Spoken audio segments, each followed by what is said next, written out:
Alright, welcome back. In this video we're looking at one of Epiphone's 50's Les Paul standards from 2020. We're going to take a look at the broad strokes, talk about the specs, we'll hear the guitar, and then we'll talk positives and negatives coming up. Hey, as always, if you enjoy these videos, be sure to subscribe and hit that bell to get notified when new videos come out. You can also sign up at jimmyparagalloguitar.com for some free downloads, including the jam track from this video.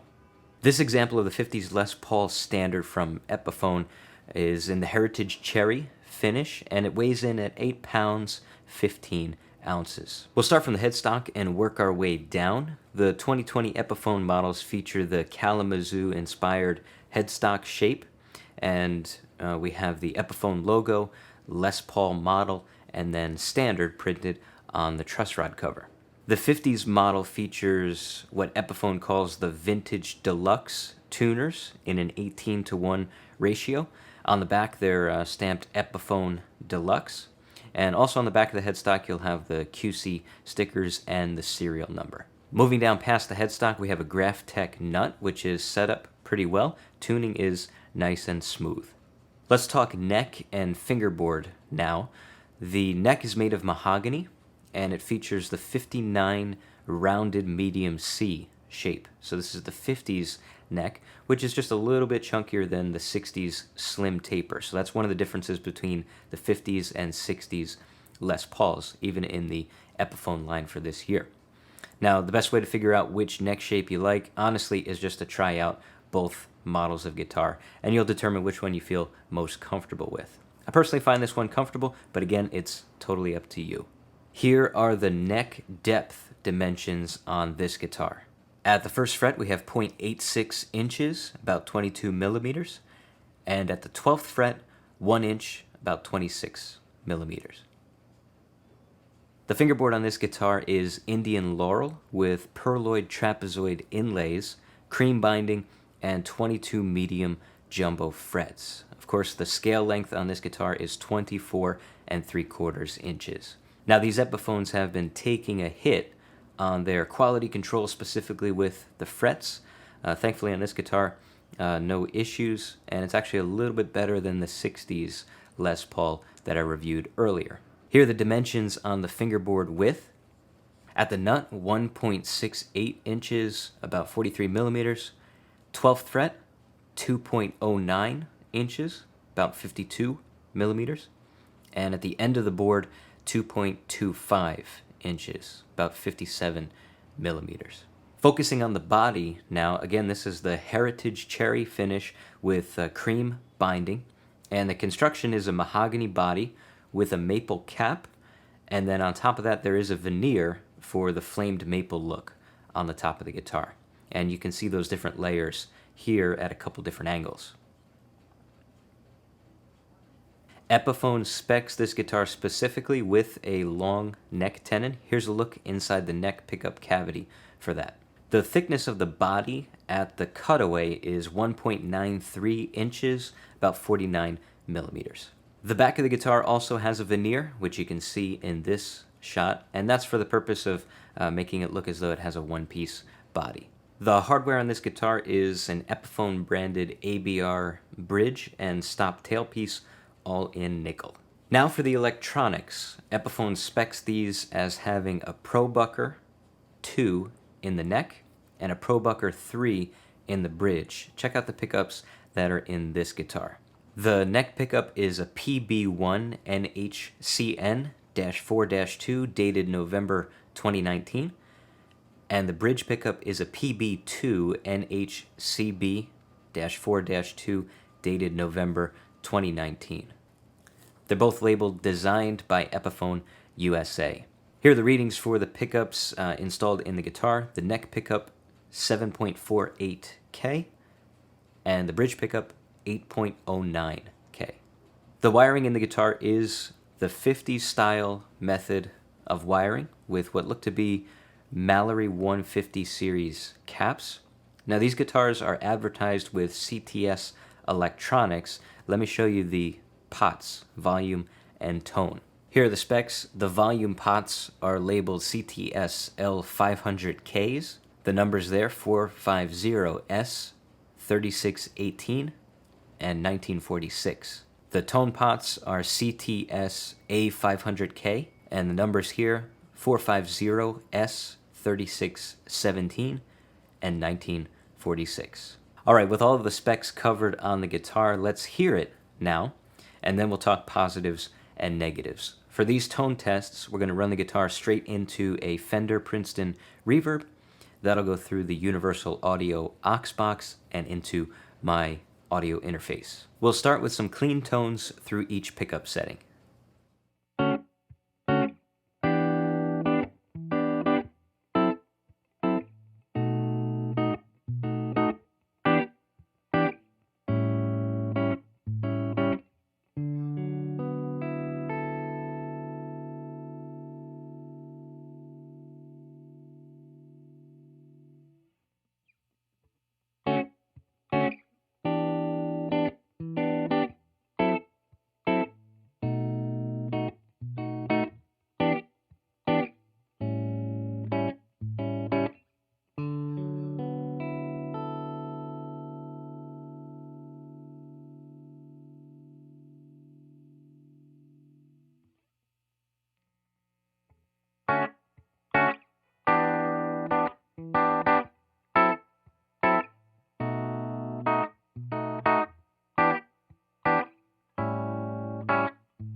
Now let me take you through a sweep on the controls, both volume and tone, and then we'll add some gain and test the sound.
I'm happy with the electronics and hardware on this guitar.